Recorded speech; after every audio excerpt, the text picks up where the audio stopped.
하나님께서 오늘 예배 가운데 주시는 은총의 말씀은 신약 성경 마태복음 24장 15절로부터 35절의 말씀입니다. 한 절씩 교독하겠습니다. 그러므로 너희가 선지자 다니엘이 말한 바 멸망에 가증한 것이 거룩한 곳에 선 것을 보거든 읽는 자는 깨달을진저. 그때 유대에 있는 자들은 산으로 도망할지어다. 지붕 위에 있는 자는 집 안에 있는 물건을 가지러 내려가지 말며 밭에 있는 자는 겉옷을 가지러 뒤로 돌이키지 말지어다. 그 날에는 아이 벤 자들과 젖먹이는 자들에게 화가 있으리로다. 너희가 도망하는 일이 겨울에나 안식일에 되지 않도록 기도하라. 이는 그때에 큰 환란이 있겠음이라. 창세로부터 지금까지 이런 환란이 없었고 후에도 없으리라. 그 날들을 감하지 아니하면 모든 육체가 구원을 얻지 못할 것이나 그러나 택하신 자들을 위하여 그 날들을 감하시리라. 그때에 사람이 너희에게 말하되 보라 그리스도가 여기 있다 혹은 저기 있다 하여도 믿지 말라. 거짓 그리스도들과 거짓 선지자들이 일어나 큰 표적과 기사를 보여 할 수만 있으면 택하신 자들도 미혹하리라. 보라 내가 너희에게 미리 말하였노라. 그러면 사람들이 너희에게 말하되 보라 그리스도가 광야에 있다 하여도 나가지 말고 보라 골방에 있다 하여도 믿지 말라. 번개가 동편에서 나서 서편까지 번쩍임 같이 인자의 임함도 그러하리라. 죽음이 있는 곳에는 독수리들이 모일 것이라. 그날 환란 후에 즉시 해가 어두워지며 달이 빛을 내지 아니하며 별들이 하늘에서 떨어지며 하늘의 권능들이 흔들리리라. 그때 인자의 징조가 하늘에서 보이겠고 그때 땅의 모든 족속들이 통곡하며 그들이 인자가 구름을 타고 능력과 큰 영광으로 오는 것을 보리라. 그가 큰 나팔 소리와 함께 천사들을 보내리니 그들이 그의 택하신 자들을 하늘 이 끝에서 저 끝까지 사방에서 모으리라. 무화과 나무의 비유를 배우라. 그 가지가 연하여 지고 잎사귀를 내면 여름이 가까운 줄을 아나니 이와 같이 너희도 이 모든 일을 보거든 인자가 가까이 곧 문 앞에 이른 줄 알라. 내가 진실로 너희에게 말하노니 이 세대가 지나가기 전에 이 일이 다 일어나니라. 천지는 없어질지언정 내 말은 없어지지 아니하리라. 아멘. 지난 2월 6일 튀르키예와 시리아 일부 지역에 강도 7.8의 강력한 지진이 발생했습니다. 얼마 전 통계에 의하면 5만 2천여 명 이상의 사망자가 확인되었고 발굴이 진행됨에 따라서 10만 명 이상의 사망자가 나올 것이라 예측하고 있습니다. 20만 채 이상의 건물이 붕괴되었고 심하게 파손되었습니다. 이번 지진이 일어나기 전에 이런 보고가 있었습니다. 수백 마리의 새떼들이 하늘을 날아다니면서 큰 소리로 울었다고 하는 보고가 있었습니다.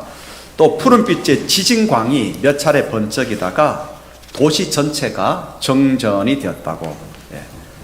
이러한 현상은 정부기관에서 공식적으로 발표한 것은 아닙니다. 하지만 지진이나 해일 같은 큰 자연재해가 일어나기 전에 동물들이 이상한 행동을 보여준 것인데 이렇게 큰 자연재해 전에 이상한 행동을 보여주는 동물들이 그러한 예는 많았습니다. 일종의 징조이죠. 전조 증상이고요. 징조는 어떤 일이 생기기 전에 일어나는 현상입니다. 우리가 징조를 잘 분별할 수 있다라고 한다면 어떠한 일을 있게 될 어떠한 일을 미리 대비할 수 있겠죠. 엄청난 피해를 줄일 수 있을 겁니다. 귀한 것들을 지킬 수 있을 겁니다. 오늘 우리가 읽은 본문은 마지막 때의 징조에 대해서 나오고 있습니다. 종말의 징조를 잘 분별하여서 주님께서 오실 그날을 제대로 준비하라고 명하고 있습니다. 주님께서 심판의 주님으로 오실 때가 가까이 되면 어떠한 현상들이 일어날까? 어떤 징조들이 발생할까? 그 징조를 통해서 마지막 때가 가까이 옴을 깨닫고 우리는 믿음으로 그날을 준비해야 되지 않겠습니까? 오늘 여기에 초점을 맞추면서 하나님의 음성을 듣도록 하십시다. 그럼 먼저 마지막 때가 다가올 때 일어나는 현상들에 대해서, 징조들에 대해서 살펴보십시다. 예수님께서는 오늘 우리는 마태복음 24장의 한 부분을 읽었지만 마태복음 23장, 24장, 25장을 통해서 마지막 날에 일어날 일들에 대해서 계속해서 그 징조들에 대해서 말씀을 하고 있습니다. 요약해보자면 전쟁과 사회 혼란이 일어나게 될 것이다. 거짓 그리스도가 출현하게 될 것이다. 자연재해가 계속 일어날 것이다. 교회에 대한 박해가 심해질 것이다 말씀하셨습니다. 먼저 전쟁과 사회 혼란에 대해서 알아보십시다. 지구촌 곳곳에는 계속해서 국가 간 전쟁이 있어 왔습니다. 그런데 작년에 일어난 러시아와 우크라이나 전쟁은 지금 1년 이상 진행되고 있고요. 제3차 대전으로 퍼지지 않을까 하는 우려도 있는 큰 전쟁입니다. 지금도 계속되고 있고, 그래서 전 세계가 이로 인해서 엄청난 타격을 입고 있습니다. 미얀마는 2021년 2월 1일 군사 쿠데타가 일어나가지고 군부가 공포 정치를 행하고 있습니다. 원래 미얀마 공산국가였지만 어느 정도 민주화 토대가 좀 갖추어졌는데 군사 쿠데타가 일어남으로 인해 가지고 공포 정치가 그 땅에 가득하게 되었습니다. 잠시 쿠데타가 일어났을 때 국제사회에 관심을 받았지만 지금은 무관심 속에서 인권이 유린되고 있습니다. 지난주였죠. 3월 23일 프랑스 전역에서는 연금 개혁을 반대하는 제9차 시위가 벌어졌습니다. 프랑스 내무부의 발표에 의하면 정직한 발표였습니다. 108만 9천여 명이 시위에 참석한 걸로 보고가 되었습니다. 108만 9천 명. 대단한 숫자입니다. 이날 프랑스 보르도시에서는 시청사가 불타는 일도 있었습니다. 지금 전 세계 곳곳 국가마다 내전이 있고 각종 시위로 어려움을 겪고 있습니다. 이제 두 번째로 거짓 그리스도와 거짓 선지자들의 출현입니다. 세계 여러 나라들 가운데에 온갖 종교들이 일어나고 있고 그 종교 가운데 거짓 그리스도, 나가 지금 이 땅에 재림한 그리스도라고 이야기하는 사람들이 많습니다. 특별히 우리나라는 더 심하지요. 왜냐하면 우리나라는 종교심이 다른 민족들보다 더 강해서인지 우리가 이번에도 큰 어려움을 겪게 만들었던 신천지 이만희, 하나님의 교회 안상홍, 기독교 복음선교회 정명석, 아가동산 김기순, 일본에서는 옴종교, 얼마나 많은 사람들이 이 이단 사이비에 빠져 있는지 모릅니다. 그러므로 주님께서 마지막 때가 되면 거짓 그리스도가, 거짓 선지자들이 계속해서 출현하게 될 것이라고 말씀하셨습니다. 세 번째로는 자연재해입니다. 전 세계적으로 우리가 지금 계속 신문지상으로부터 보고받고 있는 것처럼 극심한 기근, 지진, 홍수 등이 연일 계속 보고되고 있습니다. 최근 튀르키예와 시리아에 지진이 있었죠. 캘리포니아 도심이 물에 잠기는 그런 일이 벌어졌습니다. 우리나라도 예외가 아닙니다. 지금 이 남부지방은 영남 호남 할 것 없이 가뭄이 있습니다. 그래도 부산은 낙동강이 버텨주고 있기 때문에 지금 가뭄이 있다고 하는 건 못 느끼지만 호남은 굉장히 심각합니다. 호남의 최대 규모의 다목적댐인 주암댐이 거의 말라버렸습니다. 광주시는 지금 제한급수하고 있고요. 도서지역에서는 매주 한 차례 급수선이 움직여야 할 만큼 극심한 가뭄이 진행되고 있습니다. 네 번째로 교회에 대한 박해입니다. 앞의 현상들과 더불어서 교회와 성도들에 대한 사회적인 따돌림 그리고 배척이 점점 심해집니다. 우리가 깊은 신앙심을 가지고 바르게 말씀대로 살려고 하면 할수록 따돌림 당합니다. 배척당하고 어려움을 겪습니다. 자, 여러분, 혹시 신앙 때문에 어려움 겪고 있습니까? 따돌림 당하고 있습니까? 여러분께서 지금 잘 제대로 말씀 따라 살고 있다라고 하는 증거입니다. 비슷하면, 어지러운 세상과 어두운 세상과 비슷하면 박해하지 않습니다. 따돌리지 않습니다. 같은 종류인 줄 생각하지요. 그러나 소금과 빛으로 살아보려고 애쓰면 어떻게 됩니까? 다른 종류인 줄 알고 박해하기 시작하고 따돌리기 시작합니다. 지난주에 초등학교 부모를 둔 분과 한번 이야기를 하게 되었는데, 애가 초등학교 다니는데 한 20요즘에는 반이 숫자가 적잖아요. 한 20명 정도가 되는데, 자기와 이제 아들과 한 아이만 교회 다닌다고 이야기를 하고, 나머지는 나중에 보니까 교회를 다니는데 교회 다닌다고 이야기를 안 하더랍니다. 왜 그런가? 교회 다닌다고 하면 애들이 왕따를 시킨다는 거예요. 쟤들, 교회 다니는 쟤들하고는 이야기가 안 통해. 이렇게 하면서 따돌린다는 거예요. 그래서 따돌림 당하기 싫어가지고 애들이 얼마나 양악합니까? 그래서 자기가 교회 다니는데 딱 숨긴다고 하는 거예요. 애들만 그렇겠습니까? 예, 이 사회 곳곳에 교회 다닌다라고 한다면 괜히 바른 소리 하는 그들이 싫습니다. 예. 그리고 똑바로 살아가려고 하는 그 모습이 보기 싫습니다. 왕따시켜버립니다. 점점점 그럴 것입니다. 예수님께서는 말씀하신 이 종말의 때의 징조들 우리에게 말씀해 주셨는데, 이것이 먼 훗날의 이야기가 아닙니다. 바로 우리의 눈앞에서 지금 벌어지고 있습니다. 마지막 때가 지금 그러면 점점 가까이 오고 있습니다. 준비해야 합니다. 마지막 시간을 준비해야 됩니다. 마지막 때가 다가오고 있다라고 하는 이 징조는 그러므로 우리로 하여금 준비할 기회를 주는 것입니다. 이때를 놓치면 안 됩니다. 징조가 그치고 한동안은 조용해질 겁니다. 조용해졌다가 종말은 순식간에 우리에게 다가옵니다.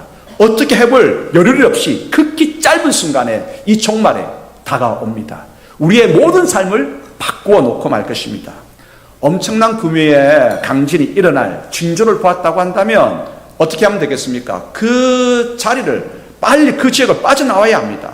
오래된 고층 건물이 있다고 한다면 어떻게 하게 되겠습니까? 온 힘을 다해서 내려와서 넓은 공터로 나가야 합니다. 쓰나미가 밀어닥칠 징조를 보았다고 한다면 고층 건물의 위로 뛰어 올라가야 합니다. 차를 타고 있다고 한다면 높은 지역으로 내달려야 합니다. 징조를 보았다면. 그런데 설마 그럴 리가 있겠어 하다 보면 비극이 닥칩니다. 극히 짧은 시간에 종말의 큰 재난은 밀어닥칩니다. 각자 개인은 개인의 종말을 준비해야 됩니다. 뭡니까? 죽음입니다. 항상 죽음을 생각하면서 이제 내가 내일 죽을 것이다 생각하면서 오늘을 잘 정리해야 됩니다. 성경은 이야기합니다. 죽음을 기억하는 자가 지혜롭다. 예. 메멘토 모리라고 하는 말이 있습니다. 메멘토 모리. 죽음을 기억하라고 하는 것입니다. 중세 수사들은 항상 수도원에서 서로 만나면 이렇게 인사를 했습니다. 메멘토 모리. 죽음을 기억하십시다. 죽음을 기억하기 때문에 오늘 말씀대로 살고자 애쓰고 오늘 최선을 다해서 하나님과 교제하기 위해서 노력하는 거거든요. 우리말에 이런 이야기도 있지 않습니까? 사람의 삶이 바뀌면 뭐라고 이야기합니까? 좀 답을 해보시기 바랍니다. 사람이 바뀌면 저 사람 그런 짓 하도 하시는군요. 죽을 때가 다 됐구나. 조금 비아냥거리는 말이지만 사람이 죽음을 생각하면 삶이 바뀝니다. 내가 잘못된 것을 행악들을 그치고 어지러웠던 것들을 정리하고 하나님을 맞을 준비하는 것입니다. 그렇습니다. 개인적인 종말 준비해야 되고 또한 우주적인 종말 준비해야 됩니다. 교회는 공동체적으로 이 우주적인 종말을 준비해야 됩니다. 그날이 점점 다가오고 있다라고 하는 우리는 징조를 보고 있지 않습니까? 그날은 순식간에 우리 가운데 들이닥치기 때문에 지금만이, 오늘 이 순간만이 기회입니다. 그러므로 우리의 신앙을 돌아보아서 회개하고 삶을 정리하고 주님 맞을 준비해야 합니다. 32절 33절 읽겠습니다. 무화과 나무의 비유를 비우라. 그 가지가 연하여 지고 잎사귀를 내면 여름이 가까운 줄을 아나니 이와 같이 너희도 이 모든 일을 보거든 인자가 가까이 곧 문 앞에 이른 줄 알라. 예, 징조를 보면서 주님께서 오실 날이 가까웠다. 마지막 그 날이 가까웠다. 그러므로 우리 자신을 돌아보고 회개하고 준비하도록 그렇게 하십시다. 이제 두 번째 메시지입니다. 종말이 가까울수록 우리는 깨어 있어야 한다라고 하는 것이죠. 깨어 있어야 한다. 어떻게 깨어 있느냐? 기도에 깨어 있어야 합니다. 징조는 마지막 때가 지금 가까이 다가오고 있다라고 하는 것을 우리에게 알려주고 있기 때문에 그러므로 준비해야 되겠죠. 우리는 신랑을 맞이하기 위한 열처녀 비유를 잘 알고 있습니다. 지혜로운 다섯 처녀는 풍부하게 기름을 준비했습니다. 낮에 신랑이 오면 밝으니까 괜찮지만 저녁에 신랑이 오면 어떻게 합니까? 등불이 있어야 됩니다. 한날 저녁, 그 다음날 저녁, 어떻게든 여러 날 저녁 때에 신랑이 오더라도 맞이할 수 있도록 지혜로운 5 처녀는 풍부하게 기름을 준비했습니다. 그런데 나머지 5 처녀는 기름 준비하지 않았습니다. 신랑이 가까이 오고 있다고 하는 연락 오면 그때 상점에 가서 사지 뭐. 아유 졸려, 지금 자야겠어. 신랑은 어떻게 왔습니까? 갑자기 잔치집 문을 두드렸습니다. 한순간에 모든 것이 결정되고 말았습니다. 칭찬과 부끄러움이 결정되었습니다. 기쁨과 탄식이 결정되었습니다. 결혼식의 참여와 문 밖으로 내쳐짐이 한순간에 결정되고 말았습니다. 그러므로 항상 깨어 기도해야 합니다. 믿음의 생활을 잘하고 있다가도 잠시라도 이 믿음의 생활에서 벗어나서는 안 됩니다. 여러분들 보니까 믿음의 생활 잘하고 계시네요. 예, 잘하고 계셨습니다. 자, 옆에 있는 분들에게 이렇게 서로 한번 격려하십시다. 잘하고 계십니다. 비아냥거림이 아닙니다. 잘하고 계신다는 거예요. 끝까지 잘해야 돼요. 여러분 잘하고 있다가 잠시라도 우리의 신경을 놓는 순간, 마귀에게 우리의 시간과 우리의 관심을 내어주는 순간, 그때 잠깐의 그때, 잠시의 바로 그때가 결정합니다. 우리의 내일을 결정합니다. 주님을 맞이하느냐 아니면 마귀와 함께 내쳐지느냐가 결정되어집니다. 잠시 바로 그 잠깐의 순간이 결정하고 맙니다. 마태복음 24장 42절 읽어보겠습니다. 그러므로 깨어있으라. 어느 날에 너희 주가 임할는지 너희가 알지 못함이니라. 깨어있어야 됩니다. 깨어있되 이제 깨어있는 대표적인 방법이 뭘까? 성경은 우리가 깨어있는 대표적인 방법을 일러주고 있습니다. 그것이 뭡니까? 기도입니다. 기도. 우리가 잘 알고 있죠. 기도해야 된다. 마지막 때가 가까이 올수록, 징조를 보면 볼수록 우리 기도해야 된다. 알고 있습니다. 근데 주님께서는 다시 한번 기도하라고 말씀하고 있습니다. 왜 그럴까요? 다 알고 있는데 왜 또 말씀하실까요? 익주야, 기도해라. 무슨 말씀입니까? 너 기도 안 하고 있다라고 하는 것입니다. 우리는 마지막 때가 다가올수록 알고 있어요. 마지막 때라는 것을 알고 있습니다. 기도해야 된다고 하는 것을 알고 있습니다. 우리는 근데 착각하고 있습니다. 기도해야 된다고 하는 것을 알고 있다고 하는 것이 기도하는 것으로 착각하고 있습니다. 기도해야 됩니다. 기도하십시다. 예. 그래서 주님께서 말씀하십니다. 깨어있으라. 어느 날에 주가 오시는지 모르기 때문에 깨어있으라. 기도함으로 깨어있으라고 말씀하십니다. 베드로전서 4장 7절 읽겠습니다. 만물의 마지막이 가까이 왔으니 그러므로 너희는 정신을 차리고 근신하여 기도하라. 예, 기도함에 깨어 있으십시다. 그리고 우리가 깨어 있는 또 방법이 있습니다. 그것은 뭘까? 말씀을 묵상하고 말씀 가운데 안중으로 인해서 깨어 있어야 합니다. 제가 조금 전까지만 해도 종말을, 마지막 때를 심판의 측면에서 많이 이야기를 했습니다. 그래서 모든 것이 완전 심판으로 인해 가지고 결정되어 버리는 좀 무시무시한 심판의 모습을 이야기했습니다. 이런 모습도 있지만 성경은 이 종말의 때를 결혼으로도 비유하고 있습니다. 결혼. 여러분, 결혼을 한 번 보고 바로 결혼한 사람이 있습니까? 물론 역사적으로 보면 강제적으로 결혼했던 때가 있지요. 하지만 그러지 않고서야 결혼 한 번 보고 결혼하지 않습니다.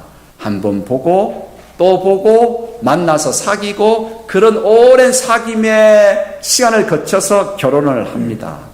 깊은 사귐의 세월이 흘러야 되겠죠. 성경은 오늘 종말을 우리와 신랑이신 예수 그리스도와의 결혼의 시간으로 그렇게 이야기합니다. 성부 하나님, 성자 예수님, 성령 하나님, 삼위 하나님과 우리는 어떻게 사귈까요? 기도로 사귑니다. 또 어떻게 사귈까요? 말씀 안에서 사귑니다. 우리는 나를 향한, 우리 이 땅을 향한 하나님의 놀라운 사랑을 말씀을 통해서 배웁니다. 말씀을 통해서 십자가에 위해서 생명을 내어놓으신 예수 그리스도의 그 놀라운 은혜를 배웁니다.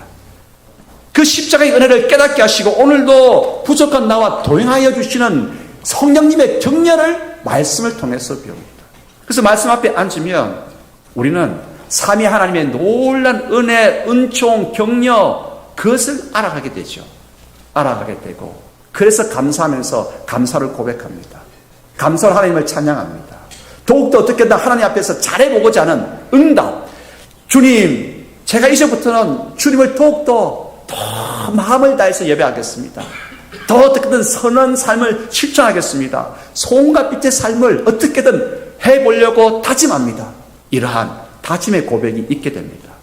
말씀 안에서 놀란 하늘의 은총을 경험하고 깨닫고 거기에 대해서 응답하고자 하는 우리의 반응이 있고 오가는 이러한 사귐 가운데서 우리는 더 큰 은총 가운데로 들어가게 됩니다. 더 깊어지다가 마지막 때는 뭡니까? 바로 결혼의 순간입니다. 예. 그러므로 오늘 주님께서 말씀하십니다. 종말이 가까워지고 있는 교회에 대해서, 신부인 교회에 대해서 말씀하십니다.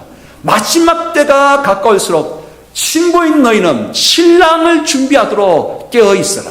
말씀 안에 있음으로 깨어 있어라. 말씀을 통해 들음으로 그 삼위 하나님의 놀라운 은혜, 은총, 격려를 경험하고 어떻게든 그 은혜에 대해서 반응하려고 해라. 말씀하십니다. 계시록 3장 20절로부터 22절 읽겠습니다. 볼지어다 내가 문 밖에 서서 두드리노니 누구든지 내 음성을 듣고 문을 열면 내가 그에게로 들어가 그와 더불어 먹고 그는 나와 더불어 먹으리라. 이기는 그에게는 내가 내 보좌에 함께 앉게 하여 주시기를 내가 이기고 아버지 보좌에 함께 앉은 것과 같이 하리라. 귀 있는 자는 성령이 교회들에게 하시는 말씀을 들을지어다. 아멘. 우리가 하나님 안에 있고 하나님께서 내 안에 있어서 더불어 먹고 마신다. 무슨 말씀입니까? 말씀 안에서 그분의 은혜를 우리가 먹고 그 말씀의 은혜 가운데서 반응하는 이것을 식탁 교제의 모습으로 우리에게 말씀해 주시죠. 그래서 마지막 때가 다가오면 다가올수록 징조를 보면 볼수록 오늘 우리 가운데에 신랑의 하시는 말씀에 귀 기울이라. 교회들이여 말씀을 들을지어라고 말씀하십니다. 그러므로 깨어 있으십시다. 말씀을 듣고 말씀을 실천함으로써 깨어 있으십시다. 그리고 우리가 깨어 있는 방법이 있습니다. 어쩌면 지금 우리 교회 공동체가 반드시 이루어가야 할 부분입니다. 그건 뭐냐면 깨어서 함께 신실한 신앙 공동체를 이루어가야 합니다. 마지막 때가 되면 될수록 박해가 교회 가운데 성도들 가운데 있게 될 것입니다. 사람이 어려움을 겪게 되면요 선을 행하고자 하는 열심도 식어집니다. 예배 드리고자 하는 그 마음의 감동도 식어집니다. 점점 모든 것이 약해지게 됩니다. 그럴 때 어떻게 하게 됩니까? 누군가가 내 옆에 있어가지고 식어져가는 내 신앙을 붙들어줄 수 있으면 좋겠습니다. 다시 한번 말씀으로 그러지 말고 다시 한번 일어나보자. 하나님을 향해서 온 힘을 다해서 예배해보자. 끝까지 소금과 빛의 사명을 어려움이 당한다 할지라도 한번 감당해보자. 누군가가 나를 격려해주고 넘어졌을 때 위로해주는 신앙 공동체가 있었으면 좋겠습니다. 그렇겠죠? 여러분, 지난 10년간 지구촌에서 예수 믿는다고 하는 이유만으로 얼마나 많은 사람들이 목숨을 잃었느냐? 우리는 지금 못 느끼지요. 대한민국에 살고 있으니까 못 느끼는데 10년간 이 땅에서 예수 믿는다고 하는 이유만으로 얼마나 많은 사람들이 목숨을 잃었느냐? 100만 명 이상의 사람들이 목숨을 잃었습니다. 이슬람 국가인 파키스탄에 한 장관이 있었습니다. 소수민족부 장관. 예. 샤바츠 바티라고 하는 장관이 있었는데 이분이 이제 나는 예수 믿는 사람입니다. 이슬람 국가에서 자기 자신을 소개를 했습니다. 나는 예수 믿는 사람입니다. 저의 삶을 통해서 제가 맡은 이 소수민족부에 파키스탄에 있는 여러 소수민족들이 정말 인권이 보장되어지고 복지가 이루어질 수 있도록 저는 최선을 다하겠습니다. 저는 예수 믿는 사람이고 제 삶을 통해서 예수 그리스도께 영광을 올려드렸으면 좋겠습니다. 자기 자신 오픈을 했습니다. 그 다음날 2011년 3월 2일 자동소총으로 무장한 괴한들에게 피살당했습니다. 여러분, 우리나라는 이 체감이 덜하지요. 핍박과 박해에. 그런데 우리 이것이 감사합니까? 감사하십시다. 감사하면서 또한 동시에 마음을 단단히 먹으십시다. 우리 가운데도 이제 점점점 따돌림과 박해가 있게 될 것입니다. 박해를 받을수록, 따돌림 당할수록, 어려움 겪을수록 여러분 하나님께 대해서 불만 표출하지 마시기 바랍니다. 오히려 감사하고 다부치게 신앙생활을 감당하기를 다짐하십시다. 여러분, 박해받는 것이 어쩌면 세상의 관점으로 보면 어려움이고 이거 없었으면 좋을 것 같습니다. 하지만 팔복에서 뭐라고 말씀하셨습니까? 지금 박해를 받고 있는 사람에게 복이 있다라고 말씀하십니다. 언제 우리가 신앙생활을 더 잘 감당할 수 있습니까? 박해받을 때입니다. 사람들이 우리를 찌를 때입니다. 자, 여러분 직장에서나 어느 곳에 여러분이 있든지 먼저 밝히십시오. 나는 교회 다니는 사람입니다. 예수 믿는 사람입니다. 나는 예수님의 가르침처럼 어떻게든 잘을 못하지만 잘 감당하려고 노력하는 사람입니다 라고 밝히십시오. 그렇게 하십시오. 아멘. 다시 한번 묻겠습니다. 그렇게 하십시오. 네. 그렇게 하십시다. 여러분 그렇게 하면 우리가 잘못할 때 세상 사람들은 뭐라고 합니까? 손가락질 할 겁니다. 교회 다닌다며. 우리가 잘못할 때 손가락질 할 것입니다. 교인이라며. 또 잘못할 때 뭐라고 하겠습니까? 잘해보겠다고 한다며. 그걸 찌를 때 어떻게 하겠습니까? 우리는 깜짝깜짝 놀라며 다시 돌아올 것입니다. 본질을 붙들고 아버지 하나님의 사람으로서 오늘 반듯하게 살기 위해서 성령님께 더욱더 의지하고 기도하면서 바르게 살려고 노력할 것입니다. 그러므로 박해 당할수록 기뻐하고 더욱더 반듯하게 나가기 위해서 애쓰십시다. 근데 말입니다. 혼자만으로는 역부족입니다.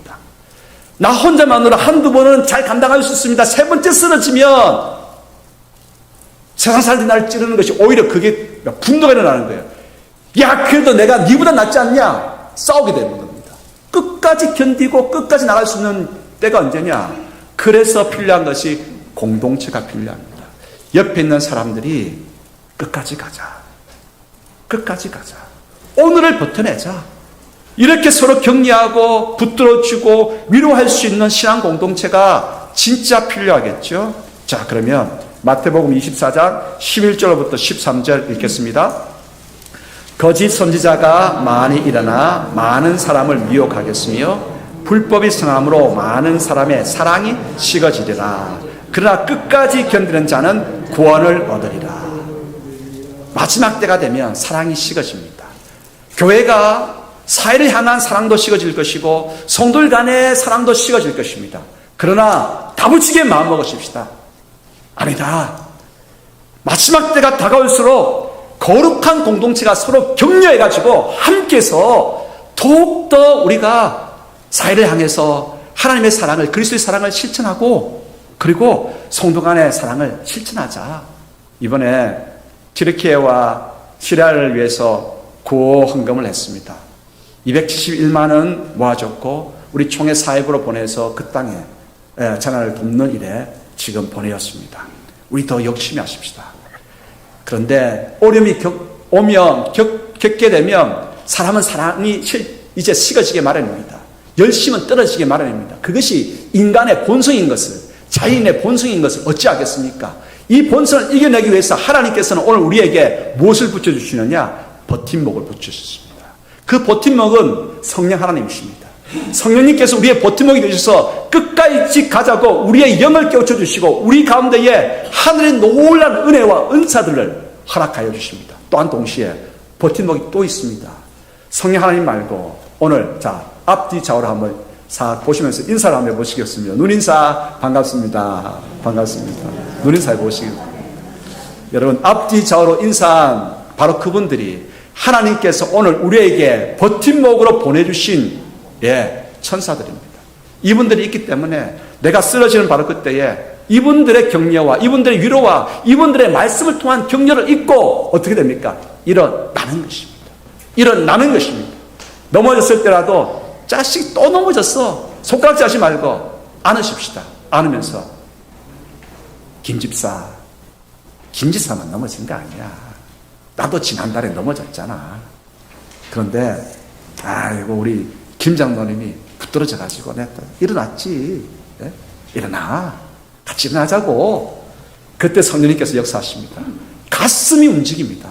예, 놀라운 울림이 이 공동체에 있게 될 것입니다.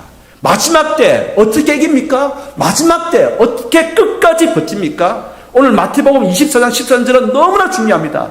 끝까지 견디는 자에게 구원이 있는데 그 구원이 있기 위해서 어떻게 끝까지 견디는 것입니다. 끝까지 견디는 비결은 정말 중요한 것은 이것입니다. 거룩한, 신실한, 친밀한 공동체가 있어야 한다는 것입니다. 서로 사랑하십시다. 요한일서 4장 11절, 그리고 히브리서 10장 24, 25절, 골로새서 3장 16절 한번 차례대로 쭉 읽어보십시다. 같이 읽겠습니다.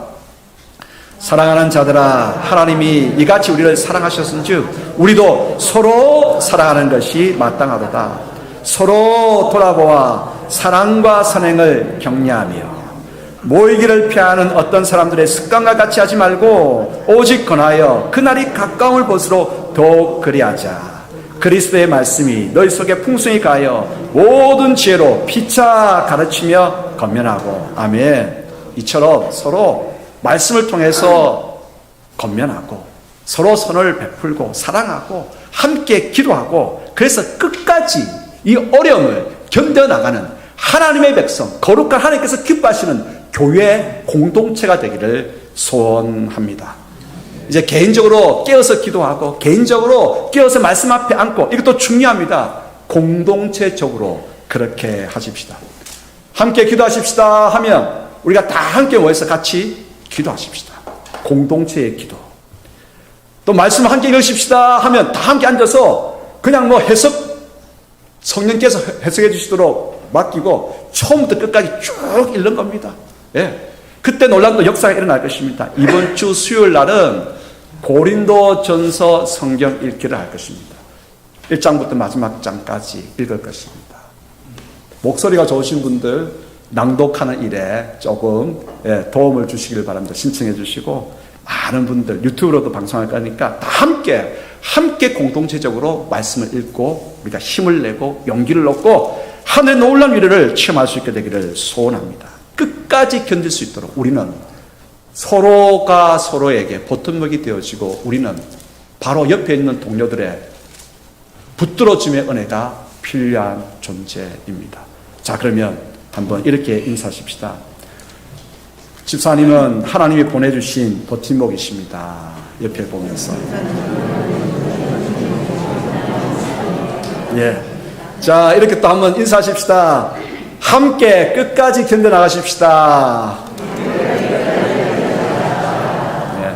함께 하니까 좋습니다. 함께 하니까. 하나님께서는 그렇습니다. 오늘 우리에게 은총을 베풀어 주시는데 공동체라고 하는, 신앙 공동체라고 하는 이것을 허락해 주셔서 끝까지 함께 갈 수 있도록 힘과 은혜를 허락하여 주십니다. 기도하겠습니다. 아버지 하나님, 징조를 봅니다. 수많은 자연재해가 발생하고 있는 것을 봅니다. 거짓 그리스도가 등장해서 자신이 재림주라고 이야기하는 것을 봅니다. 전쟁과 난리의 소문을 듣습니다.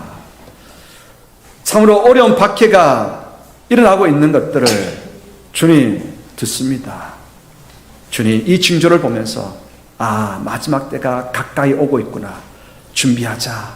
더욱 준비하자라고 하는 마음의 결단을, 이 공동체 가운데에 큰 결심을 허락하여 주시기를 소원합니다. 그래서 깨어있을 수 있도록 성령님 오늘 우리 마음들을 흔들어 주시고, 개인적으로도 깨어 기도하고 개인적으로도 말씀 앞에 앉을 뿐만 아니라 공동체 전체가 뜨겁게 기도하고 주님 온 마음을 다해서 함께 말씀을 읽어나가며 말씀에 주는 감동 가운데에 우리가 하나 되어줄 수 있도록 도와주시옵소서. 마지막 때일수록 사랑이 식어진다라고 말씀하시는데, 주님 함께 서로 격려하고 위로하고 주님 도전을 줌으로 인해 가지고 끝까지 견뎌나갈 수 있도록 하늘의 은총을 가득히 내려 주시옵소서. 오늘도 우리 모든 성들의 마음 가운데에 하늘의 큰 은혜를 내려 주시고 하나 되게 하옵소서. 사랑으로 서로 실천하며 나가기를 한마음 되어서 우리 마음들이 엮어져서 하나님께 영광 올려드리게 하옵소서. 예수 그리스도 이름으로 기도드리옵나이다. 아멘.